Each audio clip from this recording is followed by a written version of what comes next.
So, Ariel, Hello. got a chance.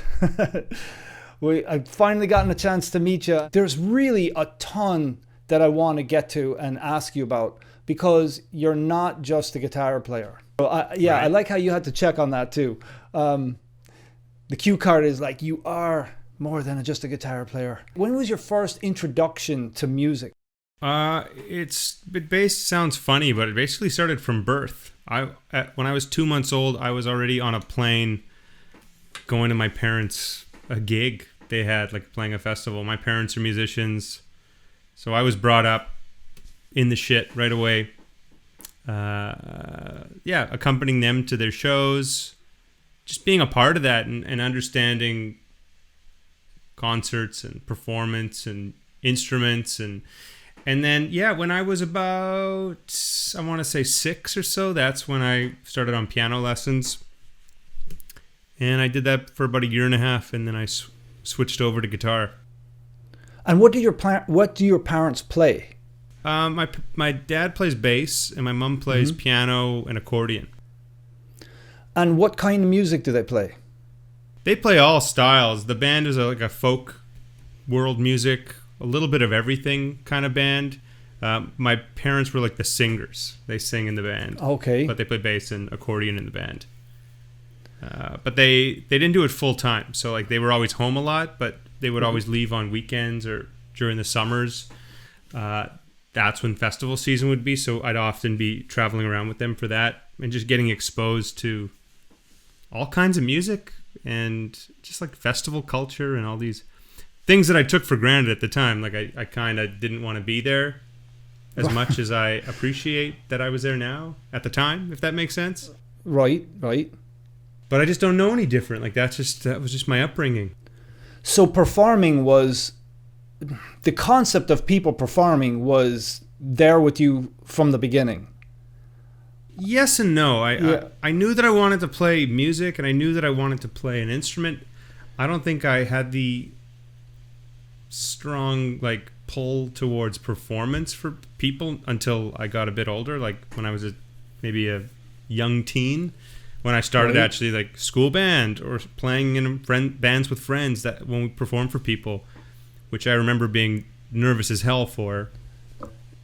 But once you get a taste for it and you start doing it more, and I remember I was around 13 or 14 when I had already started playing gigs for money and like making a living. Making a living as a 13-year-old, you don't need to make much. Right. But like making some money from playing guitar and playing gigs, I started realizing, this is it. This is what I want to be doing for sure. So if you were playing gigs at 13, you had obviously attained some kind of skill to be out there playing, to be playing in a band or what have you. So that happened in between 7 and 13 or something like that? Yeah, I mean, eventually it wasn't anything special or anything like that. It was just I had a circle of friends that we were all around the same age. We were all like-minded. We all played different instruments. We said, hey, why don't we just put a little band together? Like my friend's having a birthday party. Maybe they'll pay us each $25 if we play it. If we pick some tunes and play background music. We're like, whoa, yeah, hell yeah. And just started doing more of that. Started playing with other people and learning a lot. Those were like formative years of just understanding how to play with other people, how to just be a band member, just be a musician, really. Like, hey, maybe turn your amp down. Hey, maybe do this, maybe do that. Like just these little nuances. And like, you have a lot of things you can like. I feel like every day someone else was saying, hey, when you're comping, make sure you do this. Just like, don't take up so much space. Maybe just play the offbeats or like little things like that. And rather than taking them as like, hey, fuck you, like don't tell me what to do, I took it more like, okay, yeah, that's useful. Right. And so you were learning all of that, and what genre of music were you playing at the time? I mean, a little bit of everything. It was like the 90s, late 90s at that point, and the reason I wanted to play guitar was, first of all, the Beatles, But it was bands in the 90s like Green Day and Nirvana, Chili Peppers, Soundgarden, like Rage Against the Machine, that kind of stuff, like rock bands. Guitar, right, like as part of an ensemble, is what was really speaking to me. And yeah, we were just playing like Beatles songs, we were playing some jazz standards, but like we didn't really know what we were doing. We were just kind of reading charts. We all grew up playing piano, and like we could read chord charts and know the bare minimum of how to play certain songs and stuff like that. Right. And we just went for it. We just kept going, and eventually just grew more and more. With more experience, you just get better. Like I didn't get into actual guitar players till I was maybe 15 or 16. I was a late bloomer. I did just put out a song that is it doesn't sound like any particular Beatles song, but there's like there's a big influence on the chords, just the overall vibe of it, and there's some there's a lot of George-isms that were kind of like a tip of the hat. I think that's okay, actually. I think I found myself doing a similar thing in some of the songs I've written, where I was like, wait a second, that is directly from, any number of Beatles records that I listened to a lot when I was a child. And I think that's part of our musical DNA. I think some people might critique because of that, but I don't think it's well deserved. But I want to digress now back to now when you're about like 16-ish or so. When did guitar... So you say at about 16 or whatever, or around that age, 16, late teens, guitar started to become a very, very important thing to you. More so than just like playing in, bands and that kind of thing. And I'm wondering, to what level did you take it to at that age? Wait, let me throw something else at you. Were you thinking about school? No, I wasn't. I was suggested a couple of Clapton records and some Hendrix, and I thought it was all cool. Like I didn't have the quintessential guitar player moment of hearing it and being like, oh my God, my life has changed. I was like, this is rad. Like moved on, so to speak.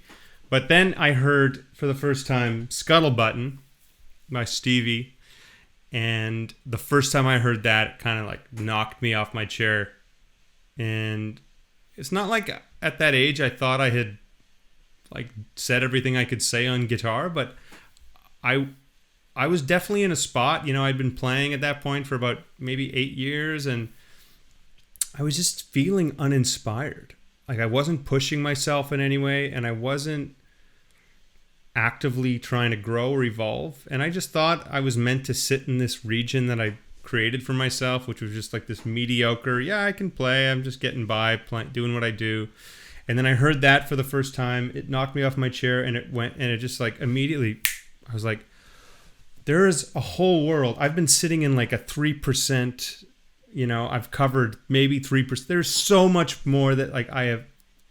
And from that moment on, like I kind of put my head down, started listening to so much more music. I started listening to like guitar players. I started listening to jazz, started listening to piano players, bass players, as much stuff as I could. And I feel like I put my head down at that age, and then I never brought it back up. Like that's when I started taking music so much more seriously. And did you end up going out of high school to music college? No. In fact, I got rejected.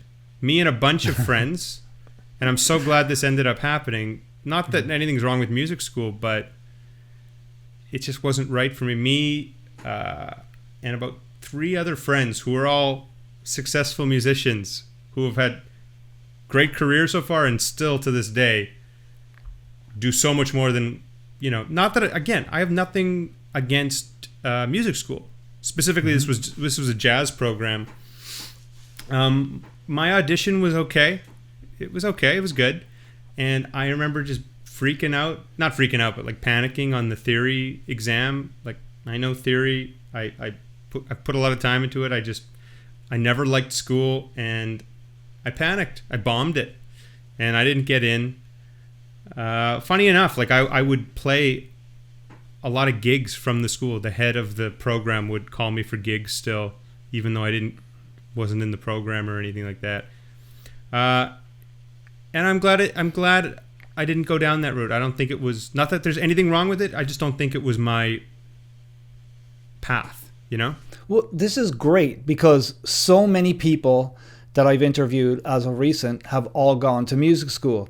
So how does somebody who hasn't gone to music school, who isn't going to music school, because there's a lot of people that are watching that are young guys that really look up to you, and they're listening to you play through changes, and they don't really know what to do. So how did you learn to play through changes without doing it what has become like I want to say formal, but it's almost cliche? No, maybe not cliche. It seems to be like the well-trodden path, you know? So how did you learn to play through changes? Well, I hate to break it, but like, you don't need to go to school to learn that. If you're driven, if you understand what's going on, like what you're supposed to be working towards, if you're motivated and you're inspired, and if you're surrounded with a scene and a circle of friends who are all like-minded and trying to do the same thing and motivating each other and pushing each other and, you know, fueling that fire, none of it feels like a burden or work. It becomes passion, and you want to learn how to do that. And I've always seen, everyone I talk to, I have so many friends and colleagues that have gone to music school, and they all say, you know, the main reason for going is the network, is the connections. You know, they all knew how to improvise. They all knew how to do these things already. Sure, they wanted to learn some things from professors that taught there that like they really respected, but they wanted to build a network. They wanted to build a scene, have a community, have a hang, you know, and see what comes out of that. I think that's the most important thing. If you have that outside of school already too, it's like the exact same experience. But to answer your question, I mean, I just got really obsessed with all forms of harmony and music theory and listening to all these improvisers and trying to hear how so-and-so does this, how does this person do that? Because there's no right or wrong way to play changes specifically, in my opinion. There's a lot of taste. There's a lot of... everyone's got their own interpretation. And that's what makes it so interesting. If everyone did it the same way, I think it would kind of get old, right? That's the big critique of school. When you have, groups of people, when I say groups, I'm talking about graduating classes who have all gone through the same sort of thing. And then that's happening year after year after year. And then that same pedagogical architecture is kind of instituted in one way or another in schools across the world. You can see where things go, with the exception I even mean, like, imagine if like Charlie Parker, Sonny Rollins, Dizzy, Miles, imagine if they all improvised the exact same way. Like Coltrane, imagine if they like all had the exact, it's not that like they all have different voices, but imagine if they all approached the same, like everyone, it all starts from the same mindset, but what makes it beautiful listening to improvisers is everyone's take on something, you know? And did you transcribe solos? Oh yeah. I did a lot of transcribing. I found that transcribing was really good, but it made me lift lines, and then I would always just associate certain lines with that recording or that song, and sometimes I'd have a harder time taking it, twisting it, and putting it into a different context of my own. Mm-hmm. And I think that's when I started, obviously playing music and improvising is a lot of muscle memory, a lot of pattern based. And I felt like the more I could get away from licks, so to speak, repetitive motifs and stuff like that, it helped me create more, and it helped me just play more thematically and create different ideas each time, rather than, oh, I'm falling into that same rut I always do, or oh, I'm always playing that same thing. It's okay to have like checkpoints where you do similar things, but for me personally, I felt like my rut was just repeating myself sometimes, or just like not thinking outside the box enough. And I don't mean thinking outside the box as in like, oh, you need to be playing some fancy, you need to be playing some more sharp fours, or you need to be playing some of these chord tones. It was more so just like, so three jazz guys that you were transcribing that you were really into. Can you name, what are those names there? Yeah, I was Joe Pass. Mm-hmm. I was really into Charlie Parker, and like most of the Charlie Parker stuff, I couldn't even scrape the surface. But like even learn Donna Lee, learn Confirmation, learn Blues for any of those songs, any of those heads are like, there's so much vocabulary in any of those songs, you know, in those standards. You talk like a jazz guy, so where did you learn the talk? I know now people who are watching are probably wondering, what the hell am I saying? And it's funny, there's a famous Irish piper that said, first you must learn the grip, then you must learn the talk, then you must learn the truckly how. Don't even ask what the last part is. But there is something to when you're a musician and you are talking musician-ish, you're on the same page. And you do talk like someone who's been around improvisers a lot. Like I have. You just answered the question. I've just been around, like I said, like-minded people who listen to the same music, who are interested in the same things, wanting to explore harmony more, and wanting to explore improvisation more, and like just be a really interesting musician. One of the players specifically that like I would have moments of like, oh, now I'm in a Pat Metheny thing. Oh, now I'm in a Schofield thing. Oh, I'm in a Wes Montgomery thing. Oh, I'm in a Coltrane phase. But like when I started listening to Jacko, and listening to Jacko, and more so non-guitar players. I know I said Bird, but like specifically like piano players too, like Bill Evans, Oscar Peterson, to name a couple of my favorites. Like when I started listening to those musicians that weren't just my own instrument, I started thinking so much. I felt like I started listening to music more musically, and I started to listen to music less as a guitar player, and then I tried to always start playing guitar. This sounds weird, but less like a guitar player, and more like the guitar was just a tool to get all those cool musical ideas out. It was like this ever-evolving thing. I still feel like I'm evolving with that, but that's kind of how it all started. Now there's a lot of jazz people, stuff. Well, there's a lot of people that are watching that only know you for your signature pedal and your slide playing, and have no idea about these names. And I think that it'll turn people on to some artists that they've probably never spent any time checking out. And I think that that's really useful. I think it's the most useful thing. Like whatever you're into and whatever you're into playing, listen to so much other stuff. You will get so much more inspiration and ideas, and like understanding different forms of the vocabulary. Music is so conversational, right?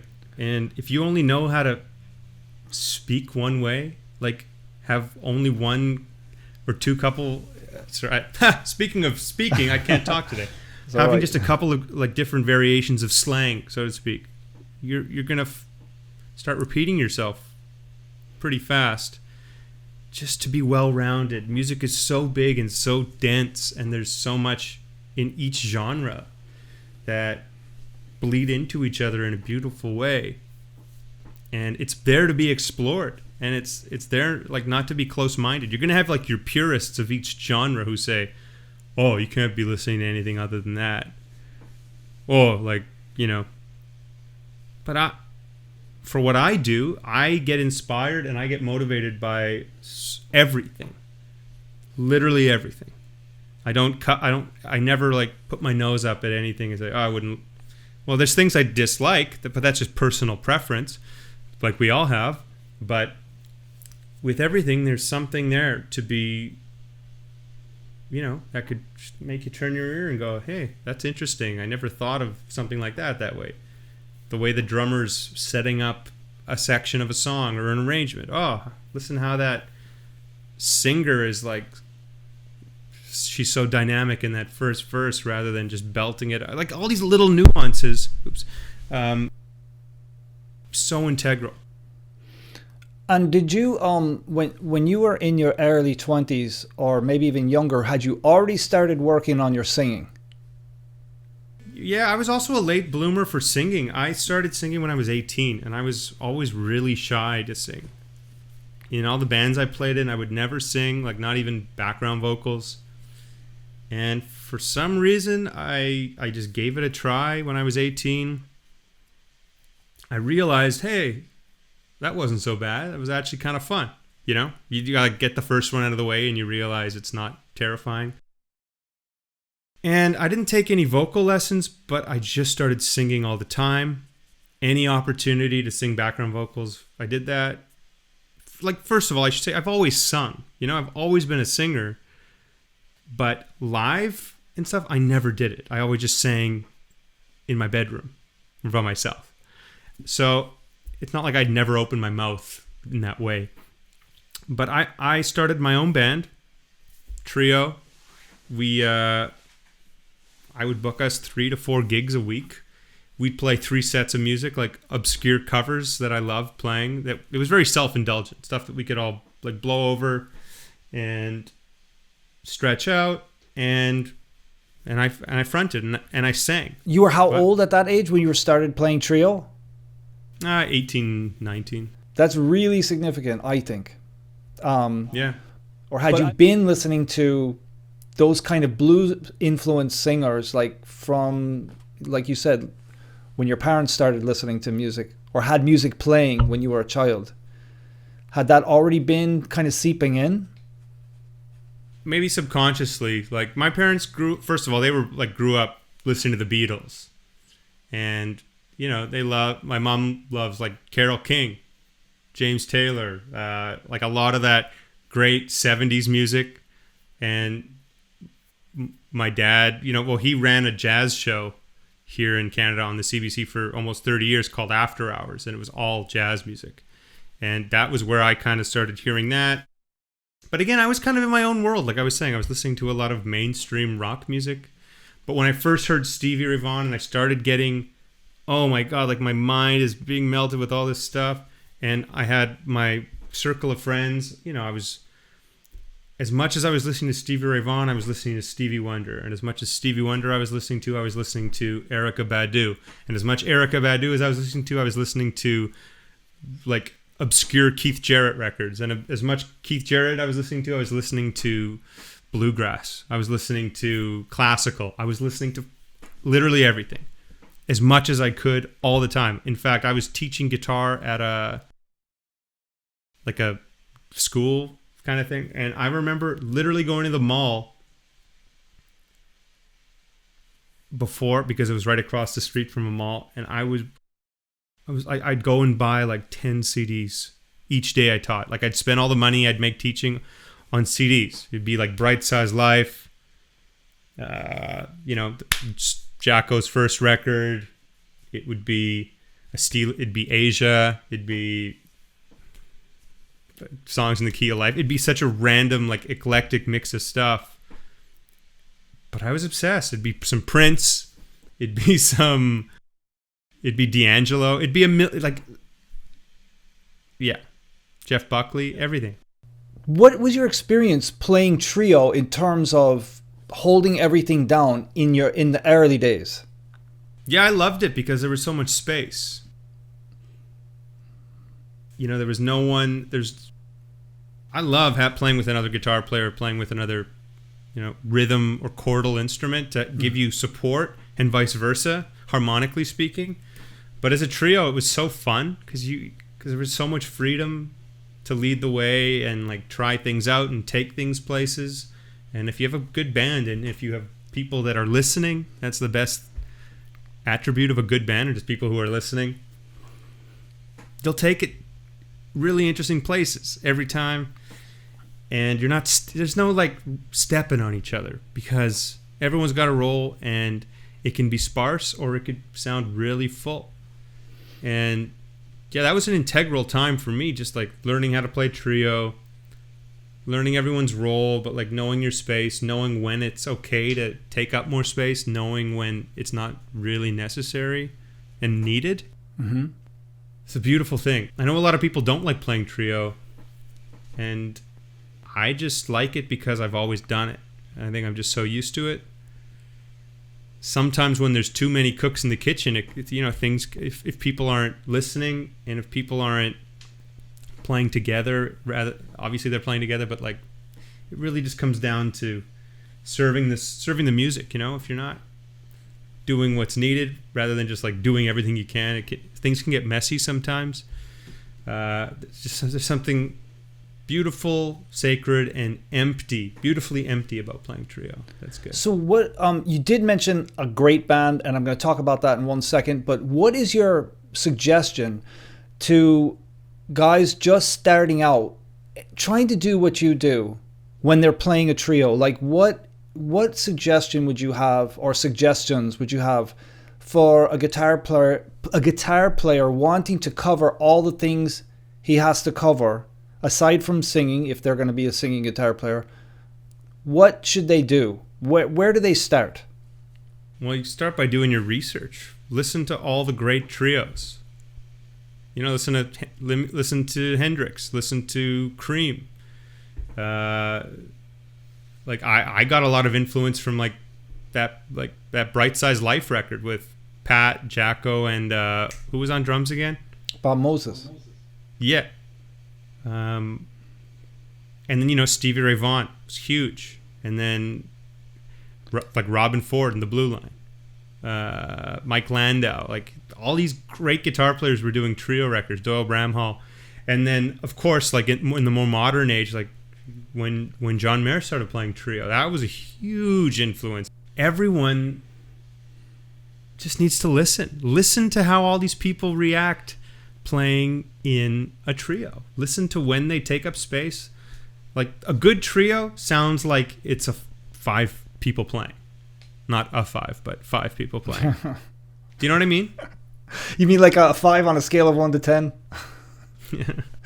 Yeah. It's all about research, man. It's all about just listening, and then apply it. It's like, and yeah, you just got to get out there and play, and then like play with your friends, and try to start by emulating what you love, I guess, and then just finding your own voice with it, and rather than trying to play what you think people want to hear, just play what feels honest to you and going that route.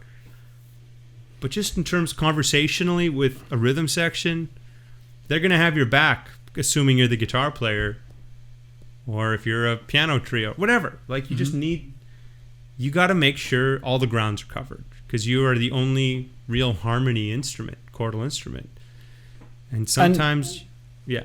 Oh no, I'm sorry. Go on, because there was a slight delay. So yeah, and it doesn't mean you're always needing to be playing chords. It's just like sometimes certain single note stuff is going to be really appropriate. Sometimes laying out is going to be laying out is the best thing you can do sometimes to build dynamics and stair step arrangements. All these little nuances are so integral for not just playing trio, but just playing with people, knowing your place. Is Julian Bradford and Cody, is it Iwasiuk? Iwasiuk, yeah. Yeah. The guys on Familiar Ground? I'm sorry? Are you referring to the guys from Familiar Ground? I was just going to ask, is that your rhythm? Is that your current rhythm section and your rhythm section on your new record? Cody isn't, but Cody and I have been playing together forever. Julian is my bass player. The last couple of years I've actually had 2 rhythm sections. I've had Julian and John, who are both from Winnipeg, and I've had Davey and Owen, who are both from Ireland, Cork boys. Mm-hmm. And it's very important for me to just you got to have your people. You got to have people who understand you who can support, can serve songs, and hold their own. And you know, I like to think that their voice comes out just as much as mine does, even though it's my music. You know. Well, your rhythm section, both of those rhythm sections sound so good.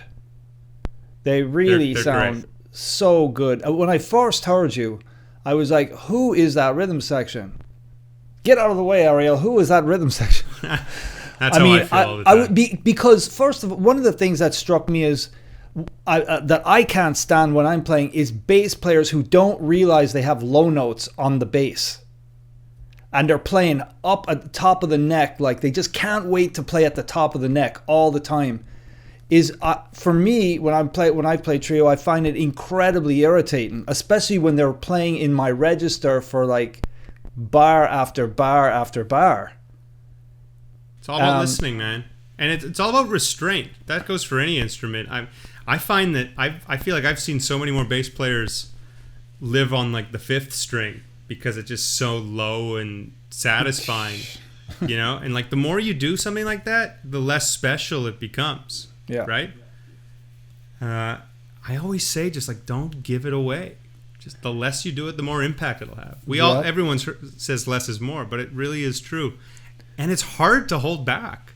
We just want to like, just do the thing that's so satisfying to you, because you think it's going to be satisfying to the listener, and it will, but not if you do it every 4 bars or every 2 bars, or you know. Yeah. No, you're not. I'm going to jump to the slide aspect of it. We're going to just slide right on in there to doom. And Nice. You're obviously not the first guy to fret notes behind the slide. No. A lot of people think you are, but there's other people who have done it, but you do it in. Well, I mean, it's part of your voice. It's part of what is identifying about this thing that you've carved out. And I wonder, first of all, if you could just briefly show what that is and how you do it. So it really just started with me wanting to play what I was playing without a slide. I just wanted to add it in as like an extra embellishment, if you will. So it was, you know.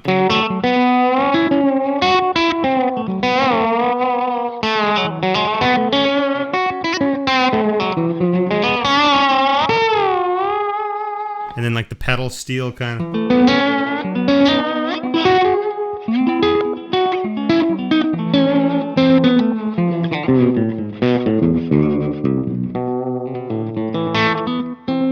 I don't know. It's just kind of just. I wasn't thinking about it. It's just what I did. And I know there's some great players. Like for example, like Sonny Landreth is notorious for that beautiful behind the slide stuff. And I will admit, I have great respect for him, but I never really put time into listening to him. I had a couple favorites that did shades of it, you know, and that's when it kind of tweaked my ear a bit. Like there's some really interesting sounds that can be achieved that take something familiar but kind of spill it back out in a fresher way, if you will. Just different. The keyword is different. That's actually how I describe a lot of your sounds. I actually had written that down, that they're familiar, like the sounds that you have. Of course, I watched the whole pedal board video that's out, which I'm sure is what people are used to seeing you speak about, which is why I haven't really asked you any gear questions, because I think there's a lot more to you than just, you know, your signature pedal. And the sounds that you use are familiar, but you have your own twist to it. And of course, the way you approach slide is part of it. And I think I just got a thought that the first person I think I saw fret notes behind the slide was Brett Garson. Oh, I didn't even know he was a slide guy. Yeah, he plays, but he does like all of this, you know, that sort of thing, and fretting behind, but he plays a glass slide on his second finger. You have another thing that I wanted to point out to you that that's on your new record, is, which I think is amazing, is this. The time feels. I mean, I haven't heard your new record, but you could just tell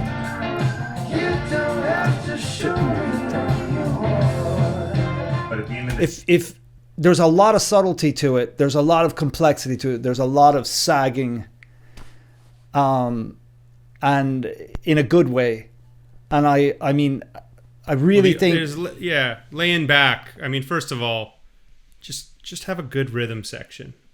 If you have a good drummer and a good bass player, you just have to not play on top, and it's good. But I like what excites me, and I can speak on behalf of a lot of my friends as well. I get more excited from groove and feel and time than like guitar. Like if a drummer is just laying into something and laying back just the right way, and you could just like fall into that trench, as a lot of people like to say, that is so satisfying to me. And I will literally jump out of my chair like I'm watching a basketball game and cheer from that, more so than like an impressive guitar solo. So that's essential for me. Yeah, I mean, I don't write with groove in mind. Obviously there's groove, but I don't think of like the drum pattern or the drum beat specifically. Some songs, they just, if I went up to, first of all, the drummer on that and then the new record is J.J. Johnson, who's a guy I've been a fan of forever, and he's fantastic, and just he's a groove machine. You don't have to tell him what to play, he just plays the right thing. I've also been fortunate to just generally always play with really great drummers my whole life. And the one thing is just like, it's not about, again, if you're a drummer that's playing too much, I probably don't want to listen to you. I just want to listen to a drummer who's in the pocket and putting it down. That is the most impressive and satisfying thing to me. And I know I can speak on behalf of a lot of other people too. But when I'm writing, I'm thinking about the big picture. Like I'm thinking about, okay, and we'll do a stop here, or maybe like we go double time on the hats. But really I leave that till like if I'm demoing it or I'm doing some more production on it. But like when I'm just with a guitar writing it, I get there eventually. And it is important. What do you do? Like you've done a lot of live gigs, lots of live gigs, tours. How do you preserve your voice on the road? I just behave. I'm not a partier or anything like that. I'm not interested in going out after each show till 3 a.m, even though we have a 4-hour, 7-hour drive the next day. Like going on tour isn't party time for me. When I was younger, when I was 20 and I was like, oh my God, I get to go on an airplane and fly to Nashville, or like, oh my God, we get to go to London across. Oh my God, we get to go here on a tour bus. Oh, let's go stay up all night and have fun. For my thing, it's not like that. I have to be presentable. Not only am I singing and playing guitar, but like I'm tour managing. I book all my hotels for everybody. I'm advancing the shows. I settle merch, settle the gig. I'm doing a lot of stuff. And the voice is just one of the things that can't be thrown out the window, obviously. So I just, I'm never yelling, I guess. I'm not a big drinker or anything like that. So you're not doing a Buddy Rich thing on the bus, are you? Not yet. But it can happen. Well, that's cool. I want to ask you another question about the right hand when you're playing slide. I noticed that you have a few different ways of striking the string. Sometimes it almost looks like when I play slide, my hand is curved and I'm kind of doing this to the strings. But I noticed that you sometimes do like this long stroke like that. Sometimes you're like this, and sometimes you're using the pick actually while you're playing slide. Yeah, it's a little bit of everything. My default for slide is I have a pick like that. Mm-hmm. Sorry, like that. And I am like using my middle finger primarily. Mm-hmm. And I like to, like that's my main. Sorry, I'll. Mm-hmm.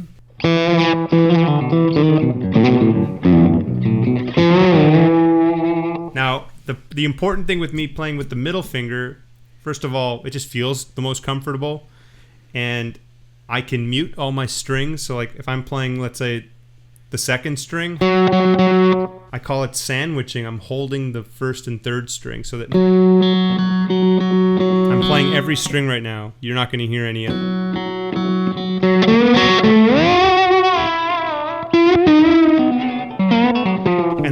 And it all changes like to the same thing if I string skip.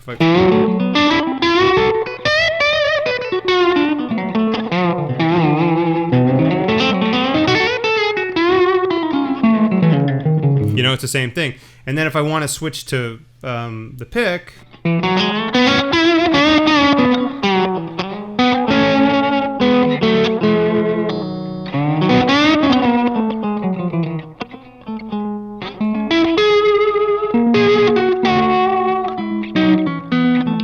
I've just kind of gotten into a point where I don't really think about it, and that's important. If I start thinking about it, I'll start messing it up. Everyone always asks about muting over here. They're like, how come you're not muting over here? And like, people need to remember or understand that you can't mute here. There's no muting behind a slide. It's dampening. And I am I typically always have a finger sitting beside my slide finger. I don't use the ring finger at all. It just sits dead.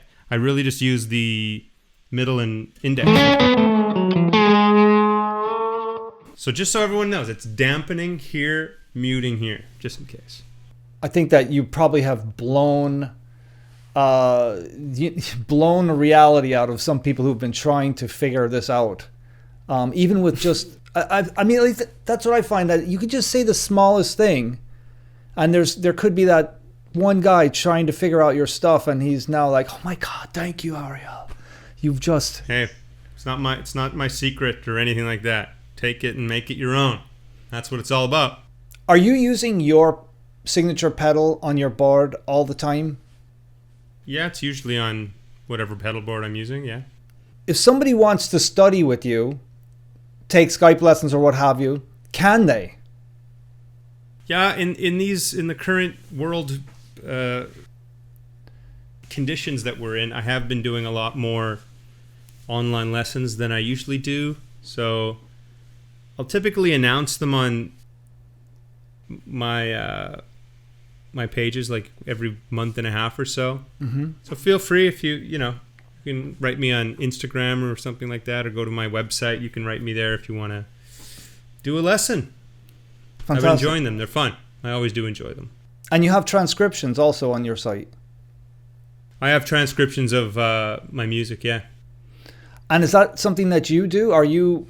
Do you sit and tab that out? Do the arduous process of that? No. You are I brilliant. Get someone who's very good and fast at it to do it. You are a brilliant man. When and where can we get your record? Well, it comes out March 5th, and it is available for pre-order right now at my website, arielposen.com. You can get the limited double vinyl. Oh, wow. You can get a CD. You can pre-save it on Spotify, Apple Music. There's actually something exciting being announced soon about that. I don't know when this is coming out, but I'll just say that. And yeah, it's available for pre-order right now. Comes out March 5th, though, so we're almost a month away from it. Perfect. Well, Ariel, thanks for hanging out. I really appreciate that. You're a great player. If anybody wants to learn how to really do trio well, they need to study your stuff. There's really a lifetime worth of stuff there. It's really serious, in my humble opinion. Well, thanks, Padraig. I appreciate it. You're very welcome. Thank you for having me. Great to see you, and I'll be seeing you soon, I'm sure. All right, man. Okay. Take care.